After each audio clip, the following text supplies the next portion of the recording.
चले शुरू करते हैं। टॉपिक है लोक सेवाएं या सिविल सर्विस। इस टॉपिक में हम लोग पढ़ेंगे लोक सेवाएं क्या हैं, उनका अर्थ, उनका कॉन्सेप्ट क्या है, हमारे देश में कितने टाइप हैं सिविल सर्विसेज के, कॉन्स्टिट्यूशनल स्टेटस क्या है उनका, और रोल क्या है सिविल सर्विसेज का, स्पेशली डेमोक्रेटिक कंट्रीज में रोल क्या है सिविल सर्विसेज का, या सिविल सर्विसेज से जुड़े हुए और जो जरूरी डायमेंशन है, एस्पेक्ट हैं, उन सब की हम बात करेंगे इस टॉपिक में। तो टॉपिक को नाम लोक सेवाएं हम दे दें या लोकतंत्र में लोक सेवाओं की भूमिका, नाम जो भी हम रख लें इसका, तो यहाँ हमने नाम यही रखा है लोकतंत्र में सिविल सेवाओं की भूमिका, role of civil services in democracy या डेमोक्रेटिक कंट्रीज। तो इसमें हम चूंकि लोकतंत्र में भी बात करेंगे लोक सेवाओं की भूमिका की, तो थोड़ा सा ये भी जानेंगे कि लोकतंत्र या डेमोक्रेसी क्या है। लोकतंत्र क्या है जान लें, लोक सेवाएं क्या हैं जान लें, और फिर लोकतंत्र में लोक सेवाओं की भूमिका क्या है जान लें। तो ओवरऑल अपने आप में एक इंडिपेंडेंट टॉपिक हो जाएगा जो हमें कई जगह काम आएगा टॉपिक। तो शुरू करें। सबसे पहले यहाँ स्क्रीन पे आपको दिख रहा है लोकतंत्र का अर्थ, मीनिंग ऑफ डेमोक्रेसी।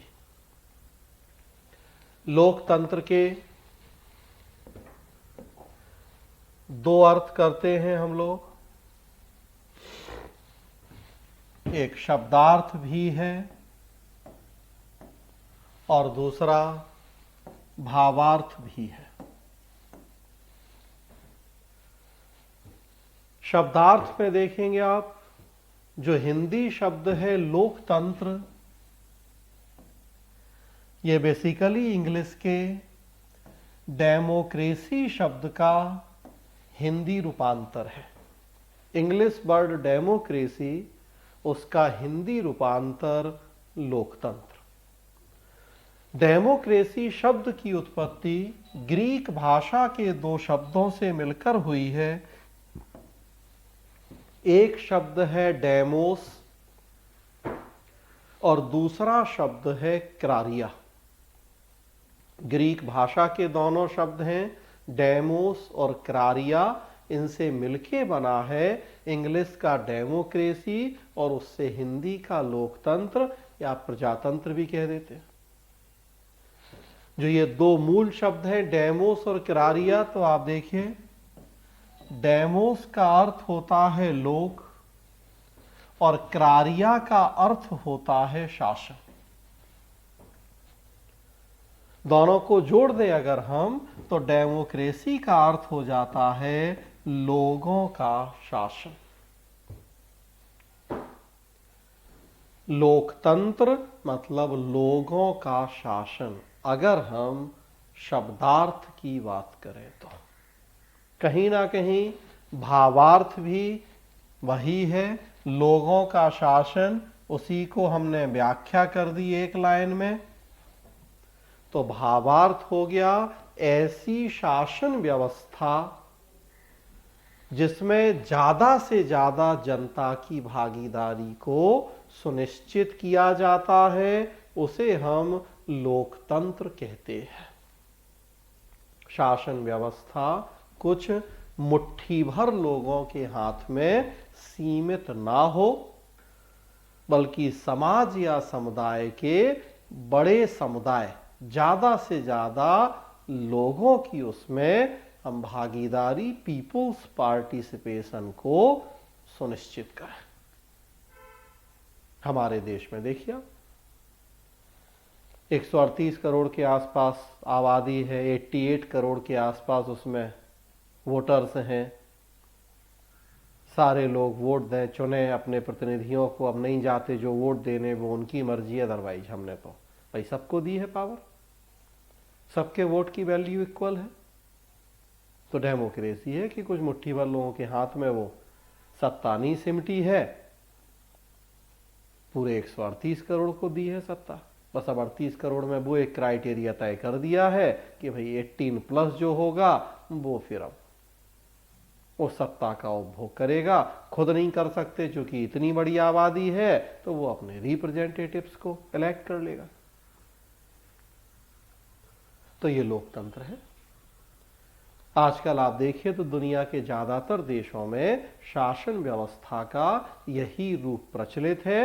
वर्तमान समय का सबसे पॉपुलर गवर्नेंस मॉडल या सिस्टम कहें तो वो डेमोक्रेसी है। हाँ, नेपाल में जरूर आप देखिए कि वहां लोकतंत्र है और लोग आंदोलन कर रहे हैं वापस राजतंत्र के लिए। हुआ करता था राजतंत्र नेपाल में 2008 तक, उसके बाद एबॉलिश करके लोकतंत्र आ गया। अब लोग फिर आंदोलन कर रहे हैं कि नहीं, हमें तो राजतंत्र ही चाहिए। अदरवाइज तो ज्यादातर पॉपुलर सिस्टम देखें तो लोकतंत्र। अमेरिकी प्रेसिडेंट अब्राहम लिंकन बचपन से पढ़ाया जाता है हमें, उन्होंने डेमोक्रेसी को डिफाइन किया। सबसे पॉपुलर डेफिनेशन उन्हीं के द्वारा दी गई लोकतंत्र की, जो हमने कहा बचपन से ही हमें पढ़ाई सिखाई जाती है। जनता का, जनता के लिए और जनता के द्वारा स्थापित शासन, for the people by the people. जनता का, जनता के लिए, जनता के द्वारा स्थापित शासन ही लोकतंत्र है। जो भी होगा जनता के लिए होगा, जो भी किया जाएगा वो भी जनता के द्वारा किया जाएगा। तो हमने कहा जनता खुद करे, और अगर बहुत बड़ी आबादी है, जनता सक्षम नहीं है, तो फिर अपने प्रतिनिधियों के माध्यम से शासन कर ले। तो ये तो लोकतंत्र या डेमोक्रेसी का मीनिंग है। लोकतंत्र के या डेमोक्रेसी के बहुत सारे आयाम या डायमेंशन होते हैं इसके। पॉलिटिकल डायमेंशन भी है उसका, सामाजिक सोशल डायमेंशन भी है, इकोनॉमिक आर्थिक भी है, और मेंटल या मानसिक भी है। सामान्य तौर पर आम बोलचाल में हम उसके पॉलिटिकल डायमेंशन की ही चर्चा करते हैं मेनली। भाई होता वही है, पॉलिटी कॉन्स्टिट्यूशन में बात होती है तो वो पॉलिटिकल एस्पेक्ट से ही बात की जाती है डेमोक्रेसी। हाँ, लेकिन वास्तव में देखेंगे तो केवल पॉलिटिकल डायमेंशन नहीं होता डेमोक्रेसी का, उसके अलावा सोशियो इकोनॉमिक डायमेंशन भी है, मेंटल स्टेटस की भी बात होती है डेमोक्रेसी में। हम लोगों के देश में पॉलिटिकल तो है डेमोक्रेसी की, भाई हम वोट डालने जाते, लेकिन मेंटल अभी भी देखे वो दास्ता है, मानसिक गुलामी। कांग्रेस वगैरह तो भाई कुछ भी हो जाए, लेकिन राहुल गांधी, प्रियंका गांधी या गांधी परिवार के आगे सोच ही नहीं सकते। तो अब राजनीतिक लोकतंत्र तो है, लेकिन मानसिक लोकतंत्र, मानसिक गुलामी तो अभी भी चली आ रही। सारी पार्टियां देखें तो केवल एक वोट डाल देना ही डेमोक्रेसी थोड़ी होती है। मेन मतलब हमने मान लिया है, क्योंकि बेसिकली तो कॉन्सेप्ट पॉलिटिकल ही है गवर्नेंस का। तो बस वही हम बात करते हैं कि अपने प्रतिनिधियों को चुनने की शक्ति को शासन करें या प्रतिनिधियों के माध्यम से, लेकिन वास्तव में अगर हम ब्रॉड एस्पेक्ट से देखें तो डेमोक्रेसी भी एक ब्रॉड कॉन्सेप्ट है। केवल पॉलिटिकल डायमेंशन या एस्पेक्ट नहीं होता उसका, बल्कि सोशियो इकोनॉमिक डायमेंशन भी होते हैं। वही यहाँ स्क्रीन पे आपको दिख रहे हैं कि डेमोक्रेसी के डिफरेंट डायमेंशन क्या है। राजनीतिक आयाम, पॉलिटिकल डायमेंशन, वो हम जानते हैं। राजनीतिक समानता का आदर्श, वर्ग विशेष का अधिकार नहीं, और बहुमत का सिद्धांत। तो वही जो हमने अर्थ में भी बताया, सारे लोगों के हाथ में शासन करने की सत्ता होगी, सबके साथ समानता का बर्ताव होगा, सबके वोट की वैल्यू इक्वल है। हम खुद शासन करें, हमें ये आज़ादी है, लेकिन अब 138 करोड़ सीधे तो अपना शासन कर नहीं सकते हैं, तो फिर हम भाई अपने प्रतिनिधियों को चुन लें। बहुत सारी पॉलिटिकल पार्टीज, राजनीतिक दल हैं, वो अपने अपने प्रत्याशी चुनाव मैदान में खड़े करें, एमपीज एमएलएस के लिए, हम वोट दें, जिसे बहुमत मिले वो चुना जाए। तो भाई मेजॉरिटी बेस सिस्टम हो जाता है, ये बहुमत का सिद्धांत चलता है। इसमें वर्ग विशेष का कोई अधिकार तो कोई ऐसा नहीं है कि समाज की अपर क्लास की ही हाथ में सत्ता है या उसी की भागीदारी है, नेहरू गांधी परिवार की, वो पॉलिटिकल पार्टी के समर्थकों की सोच है। अदरवाइज तो भाई देखिए, सबको बराबर का मौका है, सब चुनाव लड़ें, जिसे चुनाव लड़ना है, वो कांग्रेस हो, वो बीजेपी हो, वो आप हो, वो बाप हो, वो ओवैसी हो, वो ममता बनर्जी हो, वो सपा हो, बसपा हो, आरजेडी, जेडीयू, दुनिया भर के जितने भी, तो सब उसमें क्या ब्राह्मण, क्या क्षत्रिय, क्या वैश्य, क्या शूद्र, क्या, तो किसी पर्टिकुलर क्लास को ही हमने वो पावर दी हो, वही सत्ता में आएगा, वही शासन चलाएगा, ऐसा कुछ नहीं है। तो पॉलिटिकल डायमेंशन है ये। सोशल डायमेंशन देखिए कि सामाजिक समानता है, जाति धर्म के आधार पे हम भेदभाव नहीं करते हैं, तो इस तरह से भी कोई भेदभाव नहीं है। राजा, रंग, अमीर, गरीब, लिंग, धर्म, जाति, किसी आधार पे भी नहीं, सबको वोट देने का राइट है, समान राइट है। हिंदू हो तो भी वोट के वैल्यू एक है, मुसलमान हो तो भी वोट की वैल्यू एक है, ब्राह्मण के भी वोट की वैल्यू उतनी है, और एक एससी एसटी के वोट की वैल्यू भी उतनी है। क्षेत्र के आधार पे देखें तो बिहार का भी वही है, और तमिलनाडु का भी वही है, यूपी का भी वही है, एमपी का भी वही है। तो सोशली जो इक्विटी होनी चाहिए, इक्वेलिटी होनी चाहिए, उसको फॉलो किया जा रहा है। और समाज में जो वर्ग विभेद, जाति प्रथा या वर्ण वगैरह हम लोगों के देश में प्रचलित हैं, कास्ट सिस्टम या वर्णा सिस्टम, हम उसके आधार पर भी कोई अंतर नहीं करते हैं, सब इक्वल है। आर्थिक आयाम देखें, इकोनॉमिक डायमेंशन, तो आर्थिक शक्ति का समता युक्त वितरण, उन्नति के समान अवसर। तो एक तो हमने कहा राजा रंग, अमीर गरीब, ये भेदभाव भी नहीं है, और प्लस इसके साथ साथ देखें लोकतंत्र है, तो सबको अपनी तरक्की और विकास के समान अवसर है। गरीब अगर खुद सक्षम नहीं है तो सरकार उनके लिए खड़ी है, वो आगे आके उनको मदद कर रही है, कोरोना के दौर में खाना खिला रही है फ्री में, या और जो जरूरी सुविधाएं हैं तो वो मुहैया करा रही है।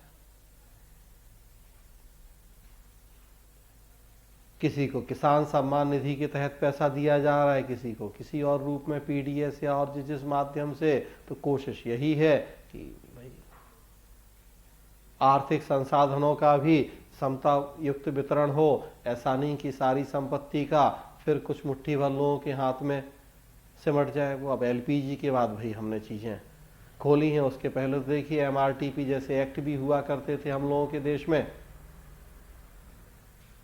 अब एलपीजी के बाद चीजें कुछ बदली हैं, लेकिन फिर भी सरकार गरीबों के कल्याण विकास के लिए सारे संभव प्रयास कर ही रही है। भेदभाव हम कुछ नहीं कर रहे हैं, डेमोक्रेसी है, तो अमीर गरीब या किसी भी आधार पे हमने कहा सबको अपने तरक्की उन्नति के समान अवसर है, आगे बढ़े, जो सक्षम है वो करे, जो सक्षम नहीं है तो सरकार उसे सक्षम भी बना रही है। तो कौशल विकास से लेकर दुनिया भर के स्कीम्स आप देखिए, स्किल डेवलपमेंट से लेकर सरकार कितने सारे प्रयास कर रही है। और प्लस मानसिक आयाम भी है, एक मेंटली या मेंटल लेवल का भी कॉन्सेप्ट है। जनसाधारण की महिमा व गरिमा पर भरोसा, प्रत्येक औसत आदमी ईमानदार।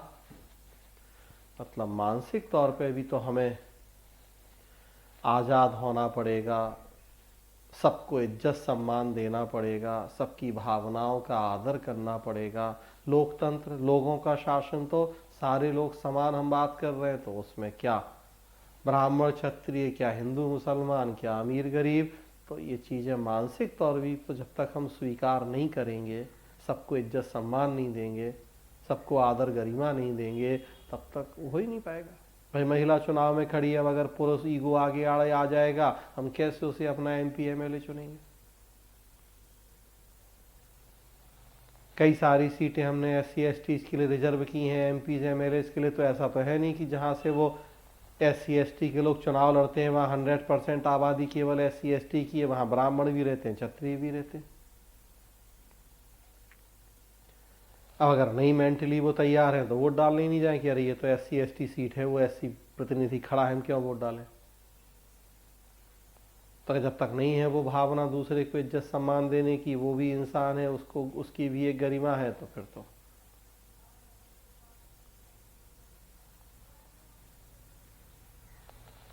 तो हमें मानसिक तौर पे भी इसके लिए परिपक्व होना पड़ता है, समझदार होना पड़ता है। प्रत्येक आदमी में क्षमता है, प्रत्येक आदमी ईमानदार है, इस तरह की भावना। ऐसा नहीं कि केवल नेहरू गांधी परिवार के ही लोग पीएम बनने के योग्य हैं, कोई एक चाय वाला पकौड़े वाला देश का पीएम नहीं बन सकता। क्यों नहीं बन सकता? ये उसमें भी योग्यता क्षमता है, मौका मिले और दिखा रहा है वो, तो फिर क्या आपत्ति है? स्वीकार कीजिए आप उसके नेतृत्व। वंशवाद की वजह से या वो जो आपकी सोच है उस वजह से आप स्वीकार नहीं कर पा रहे, तो भाई दिक्कत है। तो डिफरेंट डायमेंशन से हमें इस कॉन्सेप्ट को समझना और देखना होता है डेमोक्रेसी के।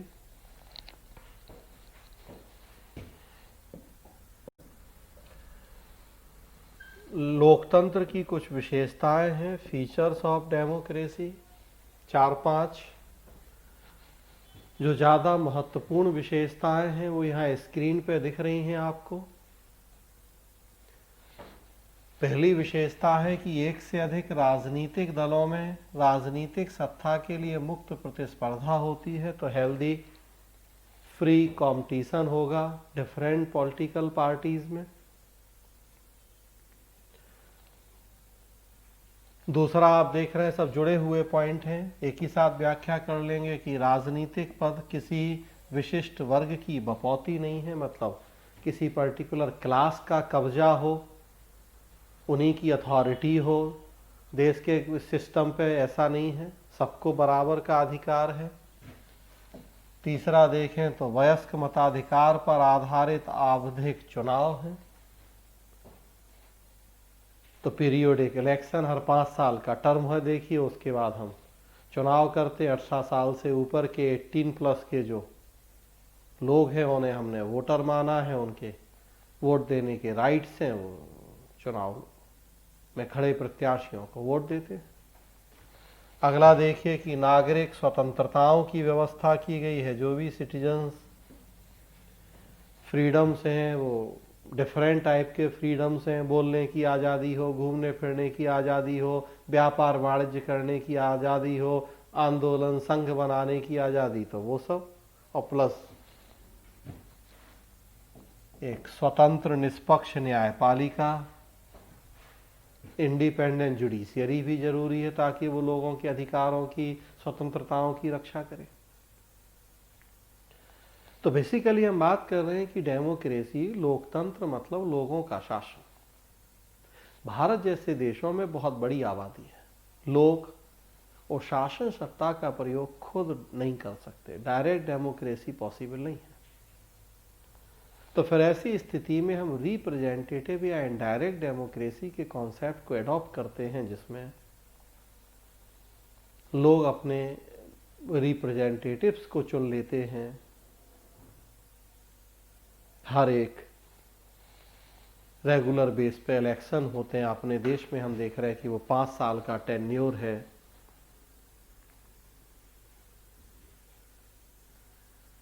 तो ये एमपी एमएलए जिन्हें हम चुनते हैं वो फिर उस सत्ता का प्रयोग करते हैं, तो ये रिप्रेजेंटेटिव डेमोक्रेसी है, प्रतिनिधिक लोकतंत्र।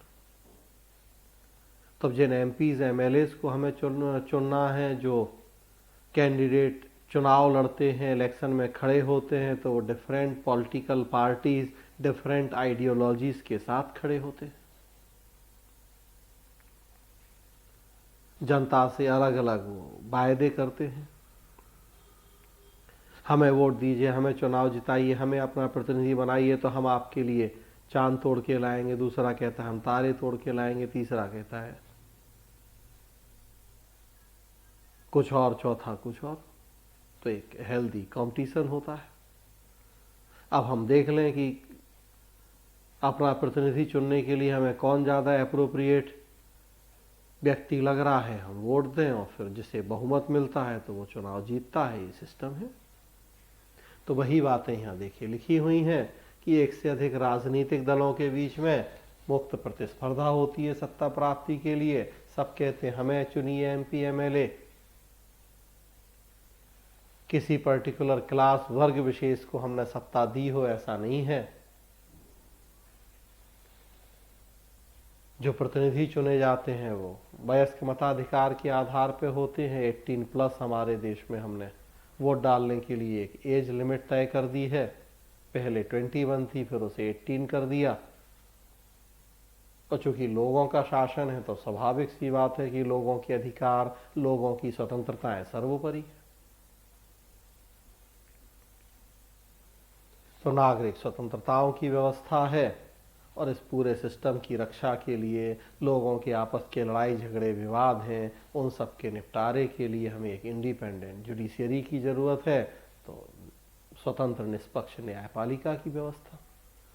तो ये कुछ बेसिक फीचर या मूलभूत विशेषताएं मानी जाती हैं लोकतांत्रिक शासन की। और हम देख सकते हैं कि हमारे देश में, जिसे हम दुनिया का सबसे बड़ा लोकतंत्र कहते हैं, हमारे देश में ये सारी व्यवस्थाएं मौजूद हैं।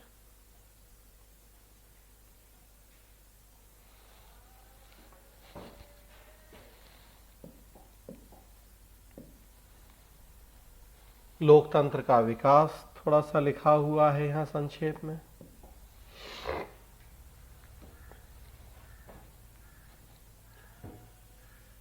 लोकतंत्र की परंपरा तो माना जाता है कि प्राचीन काल से ही, एंशिएंट टाइम से ही चली आ रही है। लेकिन भाई नेचुरल सी बात है कि मॉडर्न टाइम में ज्यादा पॉपुलर हुआ है कॉन्सेप्ट। प्राचीन काल में अगर हम अपने देश की बात करें तो हमारे यहाँ रिपब्लिक्स या गणतंत्रों की परंपरा थी। महाजनपदास का टाइम देखिए आप, 600 BC, 600 शताब्दी ईसा पूर्व कई सारे महाजनपद थे। कई महाजनपदों में गणतंत्रात्मक व्यवस्था थी, मतलब जो शासन का मुखिया होता था वो निर्वाचित होता था। वैदिक काल वगैरह में भी हमें लोअर लेवल पर सभा समिति जैसी संस्थाओं के अस्तित्व का उल्लेख मिलता है, जो कि माना जाता है लोकल गवर्नेंस से जुड़ी हुई संस्थाएं थीं और चुनी जाती थी। तो मतलब ये नया कॉन्सेप्ट ऐसा नहीं है, यहाँ पॉपुलर जरूर आज के समय में हुआ है, तो ये बात और वैदिक काल में वही हमने कहा सभा समिति जैसी संस्थाएं। यूनान को, ग्रीस या यूनान को तो भाई हम मतलब वास्तव में जन्मदाता मानते हैं, क्योंकि अब भारत को तो वैश्विक स्तर पर भारतीय व्यवस्थाओं को उतनी मान्यता नहीं मिली है। कारण रहा कि हम तो एक लंबे समय तक गुलामी के दौर से, औपनिवेशिक शासन के दौर से गुजरे हैं। जो इतिहास लिखा गया वो बेसिकली अंग्रेजों ने लिखा या पाश्चात्य इतिहासकारों ने लिखा। हमारी चीजों, हमारे सिस्टम को उन्होंने उतनी मान्यता दी नहीं। और इतना लंबा समय रहा वो उपनिवेश गुलामी, पूरा दिल्ली सल्तनत, फिर मुगल, फिर ब्रिटिश की। वो हमारी अपनी जो प्राचीन मान्यताएं परंपराएं थी वो तो एक तरह से बिल्कुल खत्म हो गई। उनको बड़ा घटिया, बड़ा निकृष्ट बता के खत्म कर दिया गया। अब आजकल देखिए उन्हीं चीज़ों को हम दोबारा प्रमोट करने की कोशिश कर रहे हैं। वो योगा हो, वो आयुर्वेद हो। अब कितना विवाद कि आयुर्वेदिक डॉक्टर्स को सरकार जो है ऑपरेशंस की, सर्जरी की परमिशन दे रही है, तो MBBS डॉक्टर्स को आपत्ति है कि अरे अब आयुर्वेद वाले कैसे सर्जरी करेंगे। तर्क दिए जा रहे हैं कि सर्जरी सिखाई तो आयुर्वेद ने ही है। प्राचीन काल में इंडिया में देखिए तो सुश्रुत संहिता या चरक या जो हुए हैं आयुर्वेदाचार्य, तो बेसिकली सर्जरी की शुरुआत तो वहीं से ही हुई है। तो हर चीज हमारे यहाँ तो हमारे प्राचीन ग्रंथों में मिल जाती है, लेकिन अब उन्हें वैश्विक स्तर पे मान्यता नहीं मिली। हम इतने लंबे समय तक गुलाम रहे, मानसिक तौर पे तो आज भी गुलाम हैं कि वो हमारी अपनी चीजें, और अब अपनी चीजों को हम प्रमोट कर रहे हैं तो समाज का एक वर्ग अभी भी उनका विरोधी कि नहीं, आप तो समय के साथ नहीं चल रहे, वैज्ञानिक नहीं हो आप, पुरानी चीजों को अब ये नहीं देख रहा कि पुरानी है लेकिन वो उतनी अच्छी भी है। अब समझ में आ रहा, घूम फिर के वही काढ़ा और सब कोरोना के दौर में सबको याद आने लगा। वैक्सीन तो अब जाके बनी, वो भी अभी कितनी सफल नहीं लगेगा पता। अमेरिका में देखिए आप 34 करोड़ में 2 करोड़ लोग अब तक संक्रमित हो गए, 4 लाख लोग अब तक मर गए। हमारे यहाँ 134 करोड़ संक्रमित, अभी 1 करोड़ 1.25 करोड़, और मरे कितने 1.5 लाख।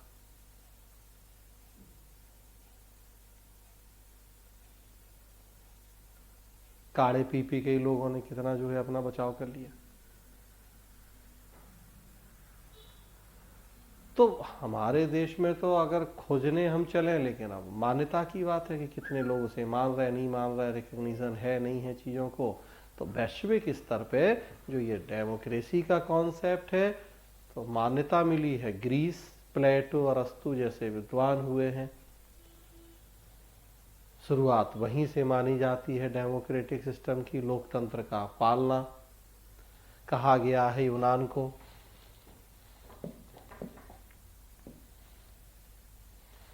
मध्यकाल में देखें आप, मिडाइवल एरा जो है तो जो धर्म सुधार आंदोलन हुए, वहां हम इस तरह के कॉन्सेप्ट्स देखते हैं। वहां कहा गया कि नागरिकों को राज्य से मतभेद रखने का अधिकार है, मतलब नागरिकों को अपनी बात कहने का अधिकार। यही तो डेमोक्रेसी है कि जिसके मुंह में जो आ रहा है बोल रहा है डेमोक्रेसी मतलब आज़ादी, नागरिक स्वतंत्रता, हर तरह की आज़ादी। और सबसे बड़ी आज़ादी तो यही है कि हम बोल पाएं निर्भीक होके, अपनी सरकार के खिलाफ बोल पाएं।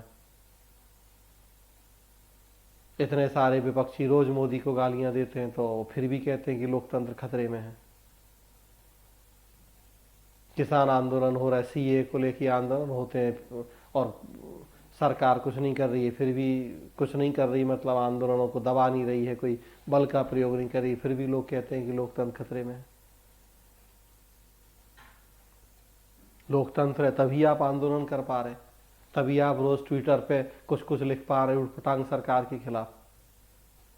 उत्तर कोरिया में लिख के दिखाएं कि चाइना में लिख के दिखाएं, तो देखिए आप चाइना में कोरोना वैक्सीन के बारे में बताया जिस पत्रकार ने, हो गई 4 साल की सजा। हमारे यहाँ खूब सरकार के खिलाफ जहर उगलते हैं सब, उसके बाद क्या? Right to freedom, freedom for expression, तो ये है डेमोक्रेसी। तो मिडाइवल एरा में था, लोगों को ये राइट, आज़ादी थी कि वो राज्य के खिलाफ बोलें, मतभेद रखें, अपनी बात कहें, मतलब डेमोक्रेसी, उसके बीज दिख रहे थे हमें।